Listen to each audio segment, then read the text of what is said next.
Hi, this is Kathy Lewis at Tall Tree Designs, and this video tutorial is specific to the lace chart that I've included on my Macrame Boxy Tee pattern. And basically, I just want to show you how to do the decreases that are in that chart, because they're just a slight bit different from regular decreases that we would do in our knitting. And it's quite specific to this pattern, because if you have a look at the lace section of this pattern, this was adapted from a Japanese lace pattern, and what it does is it's using these twisted ribs throughout the pattern. So twisted rib is much like basic knit one, purl one ribbing that you would encounter in your knitting, except that instead of knit one, purl one, we're doing knit one through the back loop, purl one, knit one through the back loop, purl one. And what that's doing is twisting that stitch in this column so that this column ends up being a little tighter and a little more crisply defined than your typical knit one, purl one. And you can really do some beautiful patterns, and you can see how it's moving and it's crossing and it's interacting with the eyelets to create a really pretty pattern. So when we're doing decreases in this particular pattern, there's an extra step that you've got to take just to keep the orientation of those twisted stitches consistent throughout the pattern, and it gives a cleaner look when you're doing that.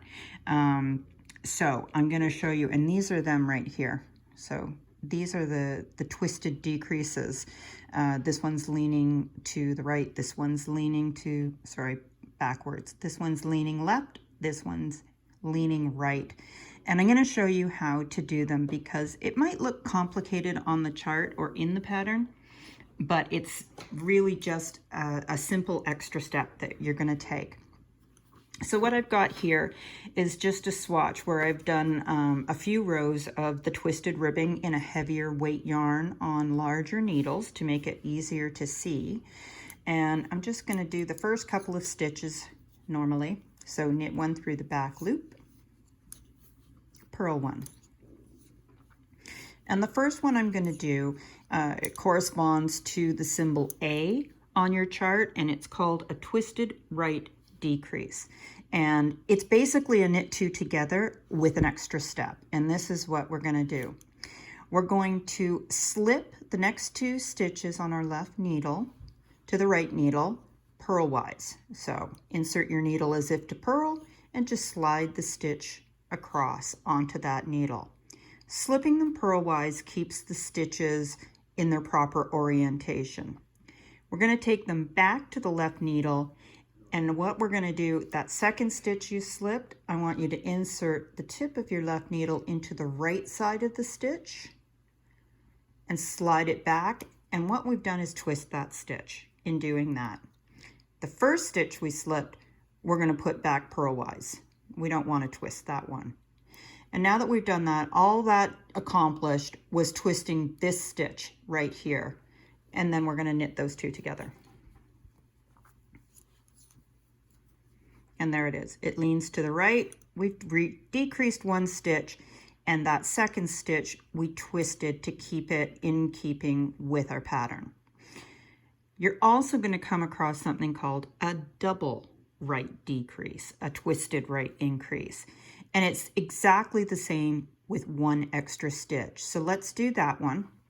We're going to slip one stitch purlwise, two stitches purlwise, and one more stitch. So we've slipped 3 stitches purlwise to the right needle. And then again, we're going to twist this first stitch by inserting our needle in the right side and sliding it back, twisted.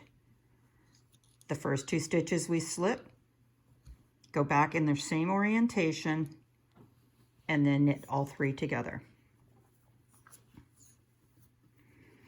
And that is your double right twisted decrease.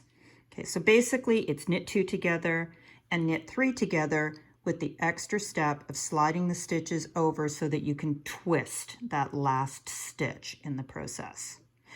Okay, we also are going to be doing some left twisted decrease, and they're a little simpler.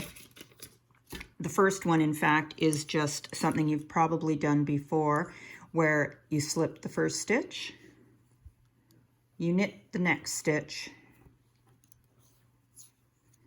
and then you pick up that slipped stitch, pass it over the knit stitch and off the needles, okay? And that's going to create your left leaning decrease, okay? That corresponds to letter B on your charts, okay? So that's a single left twisted decrease. And then the last symbol that you're going to come across that's a little unusual is the double left decrease, and it's almost the same. Slip that first stitch purlwise, then knit the next 2 stitches together. That's where the decrease happens, the first decrease, and then come back, pick up that slipped stitch, pull it over your knit stitch and off the needles, and that's the double decrease. So there's a single and a double. We've done them all. Letter A on your chart is the single right decrease, which is the knit 2 together with the extra step of slipping the stitches across so that you can twist the last one. This is your double right twisted decrease, where you're slipping 3 stitches over, twisting the last stitch, and then slipping the other 2 over and knitting all 3 together for a decrease of 2. Over here we did the single left decrease by doing slip 1, knit 1, pass slip stitch over. And the double left decrease was slip 1, knit 2 together, and pass the slip stitch over. And that's how simple those really are, and that lace chart is very achievable, although it looks daunting when you first look at it.